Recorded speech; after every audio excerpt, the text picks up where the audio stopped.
Thank you.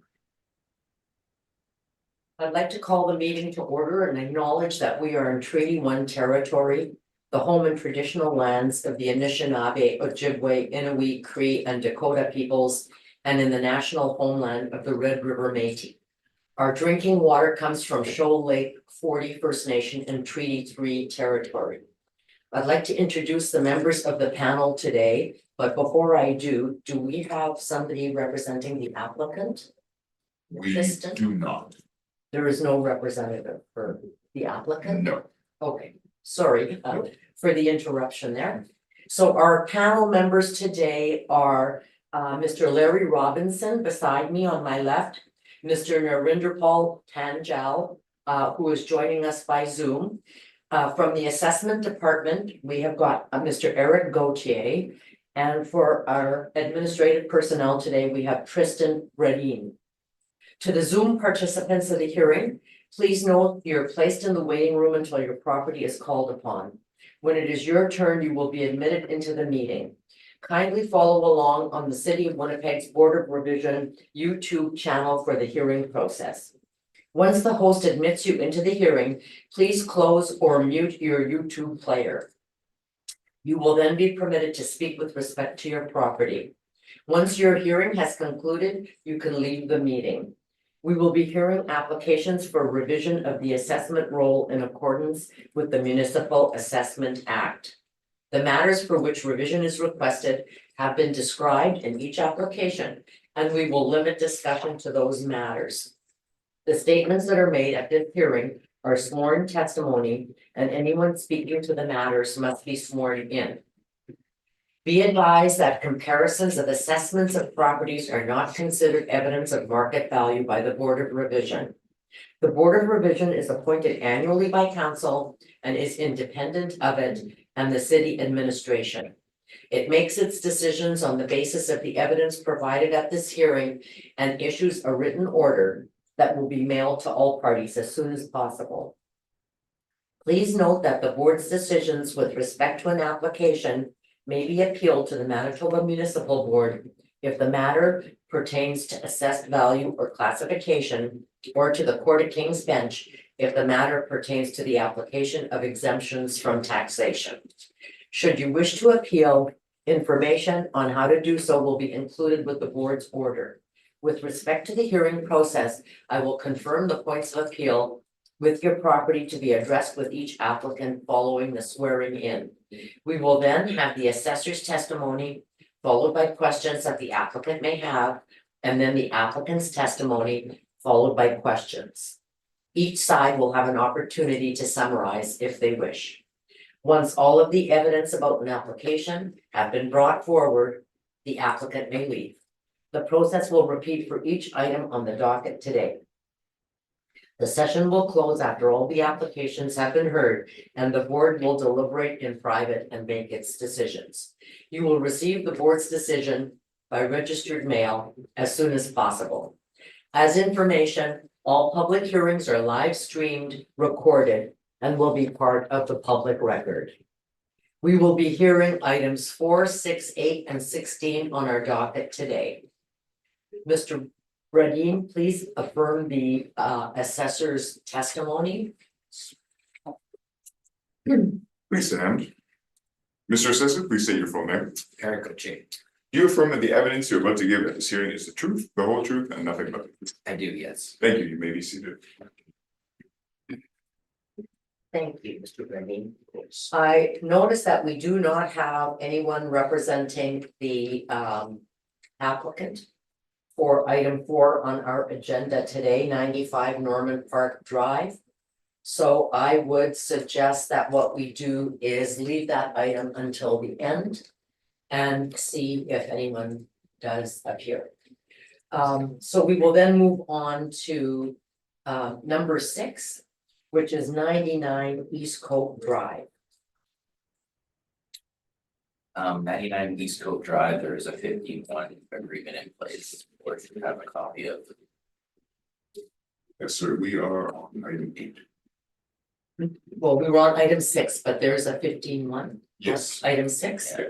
sorry, that was yesterday, Okay, depending on I'm when sorry. you printed your. And I did print it yesterday Yeah. and I didn't check this morning, Oh, yeah. Kristen, That's so fine. my You apologies. don't have to worry. So we will then move on to number 8, which is 108 Carlston Drive. Okay. And do we have an applicant? We do not. All right, I guess we will move that to the end of the docket as well. Yeah, I believe That's that'll be it. the only one. 16, there was also a. Oh, 15 okay. this morning. Yeah, All right, so for number 16, there was also, it's been withdrawn, there was a 15-1 this morning. And so, That leaves us with 108 Harleston. well, that leaves us with the fact that I think what we're gonna have to do is take a short recess for a moment and decide whether we're gonna hear these two cases. Okay. The board has decided we are going to hear item 4 and item 8. But I understand that there are some issues with item 4, Mr. Assessor. Would you like to elaborate on that? Not all the information has been received, I understand. Yeah, so I think basically what's happened here is there's a technical issue with one of the forms, but we have basically an agreement in place. So potentially the best thing to do is just adjourn that item. So we we can don't get have that resolved. one of the forms that you need. I have a The 15-1. approval form. I have a 15-1 signed. The owner has, I spoke to the owner yesterday. She's out of province and has agreed to representation, but I believe when the initial application was submitted to the Board of Revision, there was a signature that was missed. So that has not been sorted out. So we basically have a technical issue that should be resolved any moment. So potentially the best thing I think is to just adjourn it until we can get that resolved. Okay, thank you very much, Mr. Assessor. I think we will adjourn that item until all the information that is required has been received. And we will then move on to item 8, 108 Carlston Drive. The subject property is roll number 0800-658-8500. Commonly referred to as 108 Harlesden Drive. It's located in the neighborhood of Dakota Crossing. It's a one-story single-family dwelling built in 1990. We have no effective age, so it should be in fairly original condition. The living area is 937 square feet, has a full basement with basement finish, 1 full bath, 1 half bath, 1 extra shower. It does have central air conditioning, no fireplaces, no attached garages, no detached garages, no pools, and no sunroofs. Located on a plot of land that's 3,975 square feet. Our 2025 assessed value is pegged at 401,000. Today I'm going to present 4 comparables. They're all located in the same neighborhood, so in Dakota Crossing. They're all one-story, single-family homes built in the late 80s, early 90s. None are substantially renovated according to our records. We have a range in size between 884 square feet at the low end and 1,037 square feet at the high end. They all have a full basement with basement finish.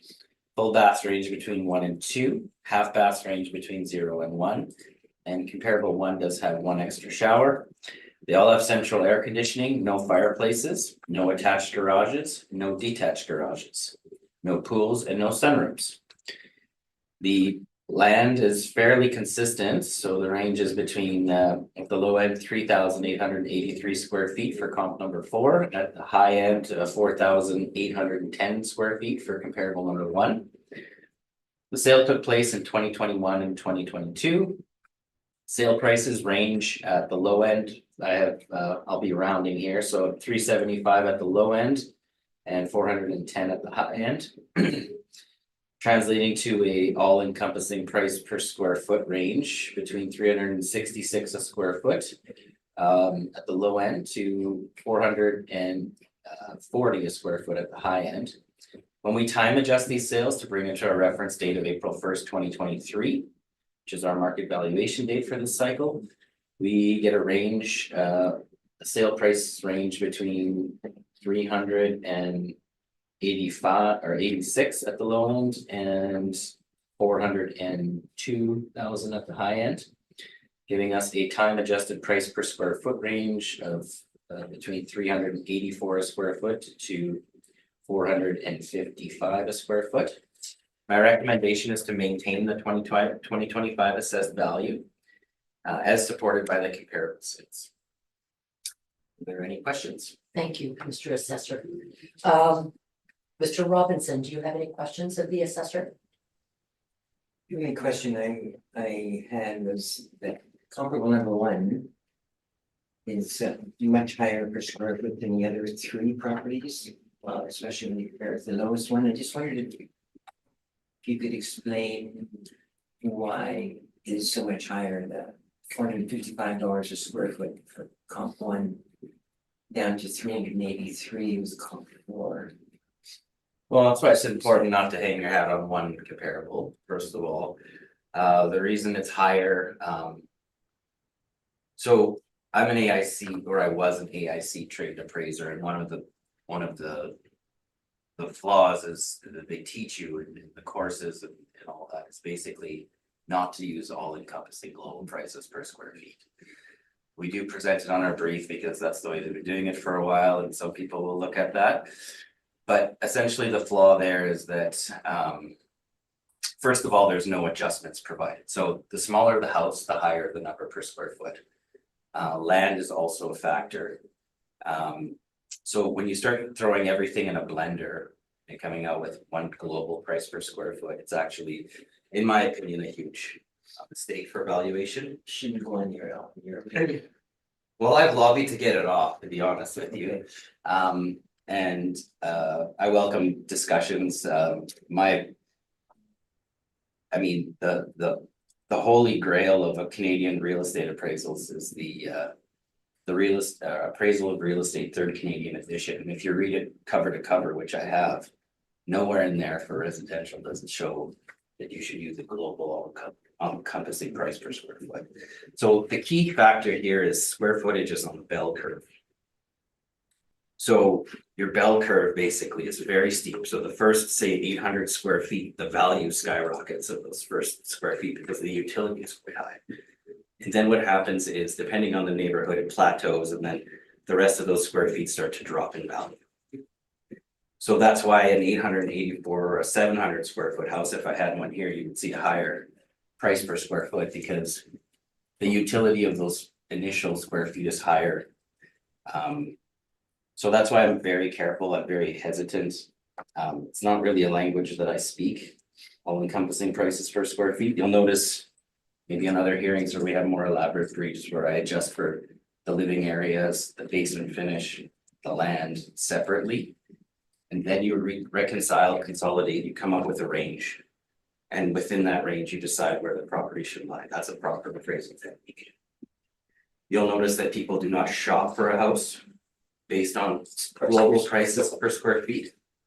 Now, please don't confuse this with commercial appraisal, because that's very different. Office space is priced per square foot, an income approach.